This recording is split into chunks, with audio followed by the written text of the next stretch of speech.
पूज्याय राघवेन्द्राय सत्यधर्मरताय च भजतां कल्पवृक्षाय नमतां कामधेनुवे कृष्णाय वासुदेवाय देवकी नंदनाय च नंदगोपकुमाराय गोविन्दाय नमो नमः.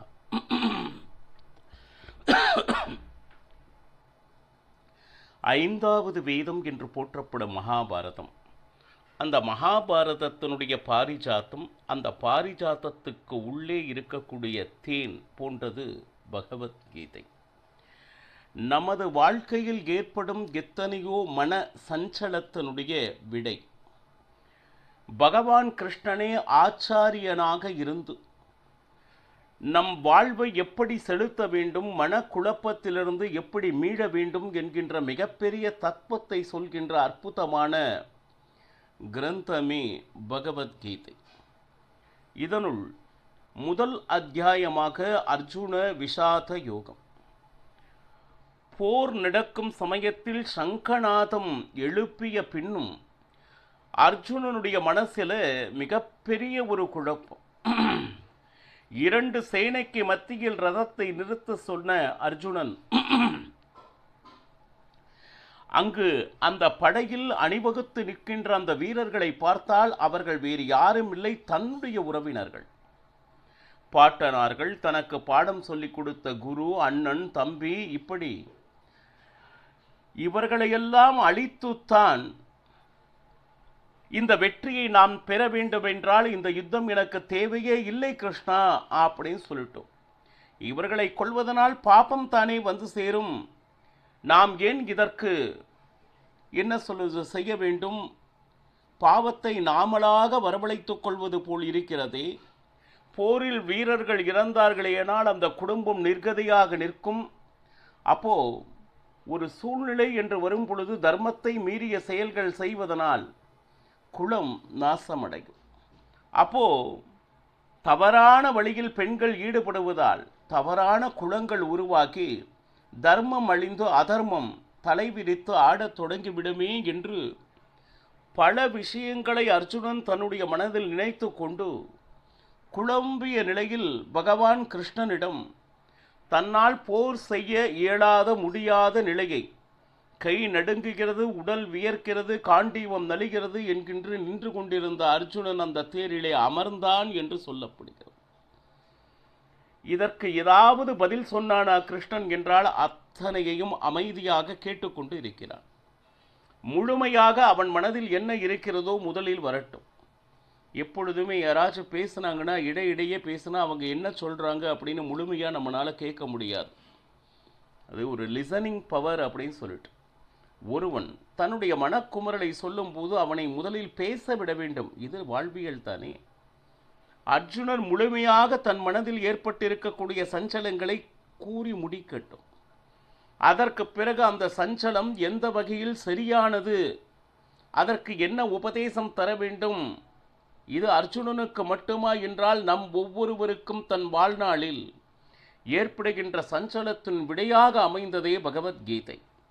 41 ஸ்லோகம் வரையிலும் நாம் இதுவரை பார்த்து இருக்கிறோம். 1வது அத்தியாயத்தில் 42வது ஸ்லோகம்.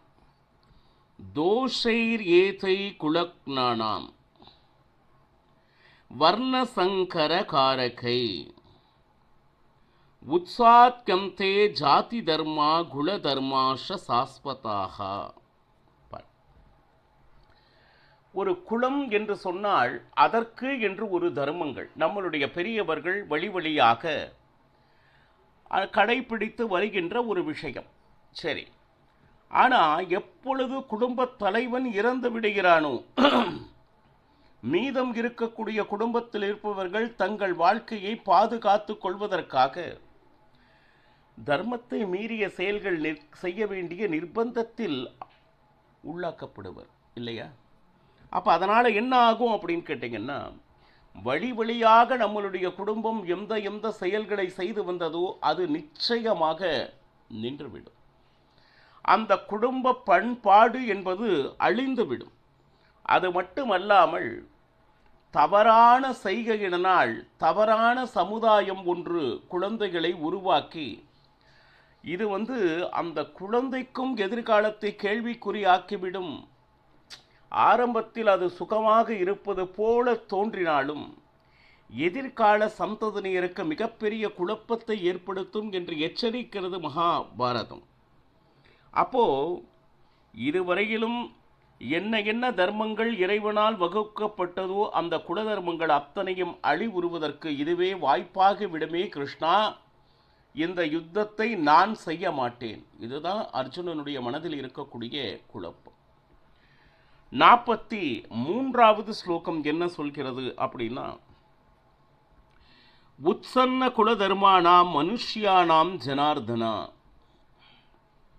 நரகே நியதம் வாசேச்ச பவதீத்ய நுசுஸ்ருதம். இந்த உலகத்தை சிருஷ்டி செய்து அதனை காத்து அதனை அழிக்கும் அத்தனை பொறுப்புகளையும் கொண்ட பகவான் கிருஷ்ணரை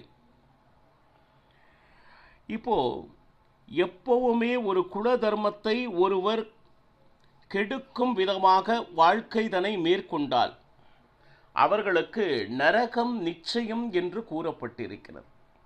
பெரியவர்கள் ஒரு சில தர்மங்களை கடைபிடித்து வந்திருந்தார்.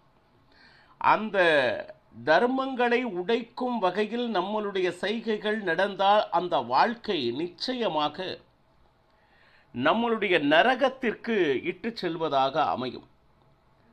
இப்போ இதையெல்லாம் நரகத்திற்கு போகின்றதற்கு நானே மறைமுகமாக காரணமாகி விடுவேனோ பகவானே கிருஷ்ணா அப்படின்னு சொல்லிட்டு அர்ஜுனன் இவன் அம்பு விட்டு அதன் மூலமாக யுத்தத்தில் இறக்கின்ற அந்த குடும்பத்தில் இருப்பவர்கள் நரகத்தை அடைந்து விடுவார்களே என்கின்ற குழப்பத்தை பகவான் கிருஷ்ணனிடம் கூறிக்கொண்டு இருக்கிறார்.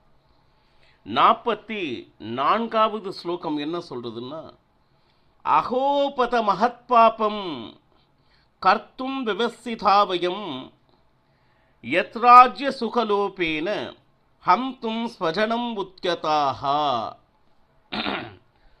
இது சொல்லும் போது அவன் உணர்ச்சி வசப்படுவதாக யஹோ அப்படின்னு சொல்லி ஆரம்பிக்கிறான். தர்மத்தின் வழி நடப்பவர்கள் பாண்டவர்கள் என்கின்ற பெயரினை வாங்கிக் கொண்டு அதர்ம வழியாக இருக்கக்கூடிய மாபெரும் பாவங்களையே நாம் செய்ய துணிந்து விட்டோமே. இது எதனால்? ராஜ்யத்தை அடைய வேண்டும் என்கின்ற ஆசையினால் இத்தனை பேரை கொல்ல துணிந்தோமே. இதனுடைய பாவங்களை நாம் எப்படி அனுபவித்து தீர்த்த போகிறோம்? அதர்மவாதிகள் அதர்மம் செய்வது இயல்பு. அப்போ தர்மத்தின் படி இதுவரை பாண்டவர்கள் தங்களுடைய வாழ்க்கையை மிக நேர்த்தியாக வாழ்ந்தார்கள் என்று ஊர் புகழ்ந்து கொண்டிருந்தது. ஆனால் ராஜ்யத்தை எப்படியாவது பெற வேண்டும் என்கின்ற ஆசையால் உந்தி தள்ளப்பட்டு சாமானிய மனிதர்களுடைய சிந்தனை இது. தர்ம வழியில் நடப்பவர்கள் செய்யக்கூடிய செயலா கிருஷ்ணா இது? வேறு யாரையும் இல்லை, என்னுடன் பழகி வந்த நண்பர்களையும் ஆச்சாரியார்களையும் பாட்டனார்களையும் என்னுடைய வளர்த்தவர்களையும் கொல்ல துணிந்து விட்டேன் என்றால் இதனுடைய பாபத்திலிருந்து நான் எப்படி மீளப் போகிறேன்? இந்த யுத்தம் எனக்கு தேவையா? இதுதான் அவன் மனசுல மிகப்பெரிய ஆழமான ஒரு குழப்பமாக அமைந்திருக்கின்றது. 45வது ஸ்லோகம். யதிமாம் அப்ரதீகாரம் அசஸ்திரம் சஸ்திரபாணயः தார்தராஷ்ட்ரு ரணே ஹன்யுஸ் தன்மே க்ஷேமதரம் பவேத்.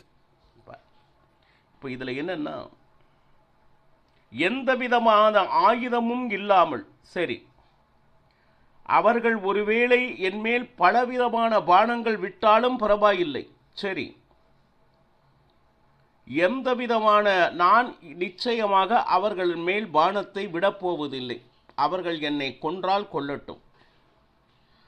ஆயுதம் தாங்கிய அந்த திருதராஷ்டிரனுடைய மகன்கள் துரியோதனாதிகள் சரி, போரில் என்னை கொன்றார்களேனால் அதனால் அதிக நன்மை கிடைக்கும், நான் சாவதை பற்றி என்றும் நான் கவலைப்படவில்லை அப்படின்னு சொல்லிட்டு நான் நிச்சயமாக அவர்கள் மேல் பானத்தை விடமாட்டேன்.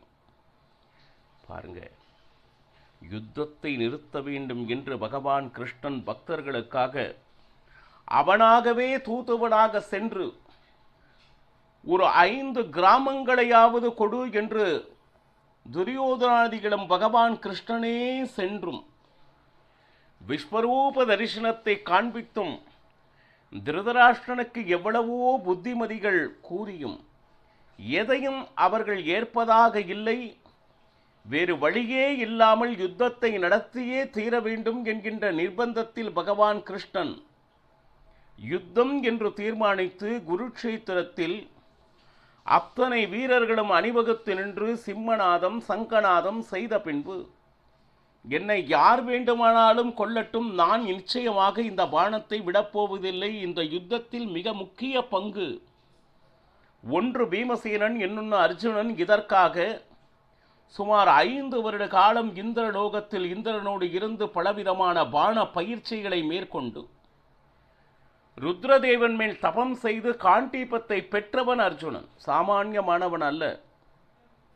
சாக்ஷாத் இந்திரனே அர்ஜுனனாக அவதாரம் செய்து பஞ்ச பாண்டவர்களில் நான் இருக்கிறேன் என்று மிகப்பெரிய வீரனாக, வில்லாளியாக தன்னுடைய குருவினால் போற்றப்பட்டு அர்ஜுனன் மிகப்பெரிய சாகசம் செய்ய போகிறான் என்று எதிர்பார்க்கின்ற ஒரு நேரத்திலே, அதுவும் யுத்த ரணாங்கத்திலே சங்கநாதம் செய்ததற்கு பின் நான் ஒரு அம்பை கூட யார் மேலும் விடமாட்டேன் அப்படின்னு சொல்லிட்டு ரதத்தில் நின்று கொண்டிருந்தவன் அமர்ந்தான் என்றால் அடுத்து இந்த யுத்தத்தை எப்படி நடத்துவது கொஞ்சம் நினைச்சுப்பார்.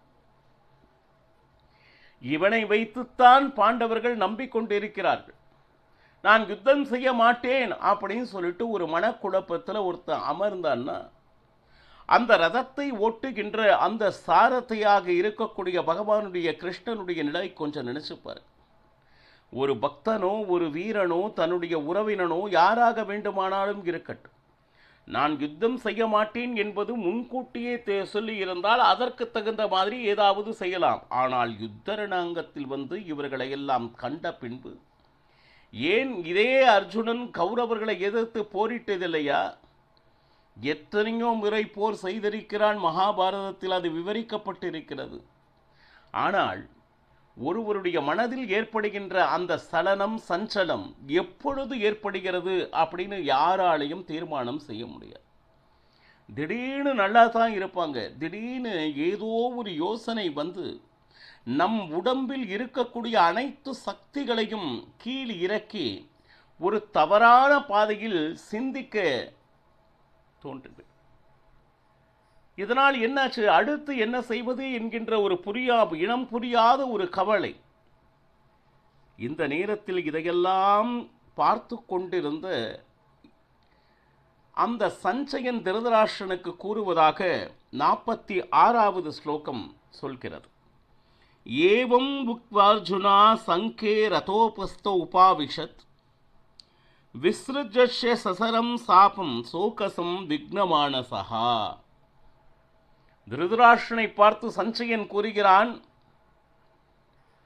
திருதராஷ்டிரா, வில்லாளி காண்டீபதாரி என்று பலராலும் போற்றப்படுகின்ற அர்ஜுனனுக்கு ஏற்பட்டிருக்கக்கூடிய அந்த மனக்குழப்பம் இருக்கிறதே சாமானியமானது அல்ல. தன் கையில் இருக்கக்கூடிய வில்லினையும் அம்பினையும் ஒரு புறம் எரிந்துவிட்டு ரதத்தில் நான் போரிட மாட்டேன் என்று அமர்ந்து விட்டான். அவனுடைய மனமானது மிகப்பெரிய சோகத்தில் குழப்பத்தில் ஆழ்ந்திருக்கின்றது என்று சஞ்சயன் திருதராஷ்டிரனிடம் கூறினான். திருதராஷ்டிரனுக்கு அர்ஜுனனே இப்படி உட்கார்ந்து விட்டால் இனி எப்படி போர் நடக்கும் என்கின்ற ஒரு ஆவல், அடுத்து என்ன நடந்தது என்பதை அறியக்கூடிய ஆவல் திருதராஷ்டிரனுக்கு மட்டுமல்ல நமக்கும் இருக்கிறது. இத்தனை விஷயம் கேட்டுக்கொண்டிருந்த ஒரு நிலையில் அந்த மனசஞ்சலத்தை எவ்வளவு உண்டோ அதை எடுத்து காண்பித்து விட்டதாக முதல் அத்தியாயம் நிறைவுறுகிறது.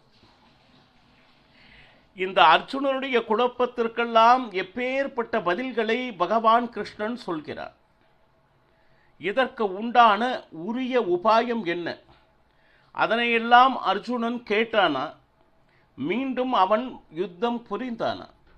அந்த யுத்தம் புரியும் அளவிற்கு பகவான் கிருஷ்ணனுடைய உபதேசம் என்னவாக இருந்தது என்கின்ற ஆவல் திருதராஷ்டிரனுக்கும் இருந்தது. இதை கேட்டுக்கொண்டிருக்கக்கூடிய பகவத்கீதை சிரவணம் செய்து கொண்டிருக்கக்கூடிய அனைவருக்கும், ஏன் எனக்கும் இருக்கிறது. அப்போ முதல் அத்தியாயம் இதோடு சமாப்தி ஆகிறது. இரண்டாவது அத்தியாயத்தில் பகவான் கிருஷ்ணன் அர்ஜுனனுக்கு என்ன என்ன விஷயங்களை எடுத்துரைத்தான் என்பதனை நாளை பருகலாம். சர்வம் ஸ்ரீ கிருஷ்ணார்ப்பணமஸ்து. ஹரே ஸ்ரீனிவாச.